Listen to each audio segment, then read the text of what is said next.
స్థానిక సాయినగర్ గల సాయిబాబా ఆలయం నందు దత్తాత్రేయ స్వామి విగ్రహ పునఃప్రతిష్ఠ మహోత్సవం కన్నుల పండుగగా నిర్వహించారు. గురువారం, శుక్రవారం, శనివారం 3 రోజుల పాటు గుంటూరుకు చెందిన వేద పండితులు గోపీకృష్ణ ఆధ్వర్యంలో అత్యంత భక్తి శ్రద్ధలతో ఆలయం నందు హోమం, వాస్తు పూజలు, నవగ్రహ పూజలు నిర్వహించారు.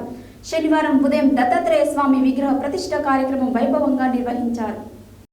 స్థానిక సాయినగర్ గల సాయిబాబా ఆలయం నందు దత్తాత్రేయ స్వామి విగ్రహ పునఃప్రతిష్ఠ మహోత్సవం కన్నుల పండుగగా నిర్వహించారు. గురువారం, శుక్రవారం, శనివారం 3 రోజుల పాటు గుంటూరుకు చెందిన వేద పండితులు గోపీకృష్ణ ఆధ్వర్యంలో అత్యంత భక్తి శ్రద్ధలతో ఆలయం నందు హోమం, వాస్తు పూజలు, నవగ్రహ పూజలు నిర్వహించారు. శనివారం ఉదయం దత్తాత్రేయ స్వామి వారి విగ్రహ ప్రతిష్ఠ కార్యక్రమం వైభవంగా నిర్వహించారు. అనంతరం పూర్ణాహుతి నిర్వహించారు. భక్తులకు అన్న సమారాధన కార్యక్రమం నిర్వహించారు.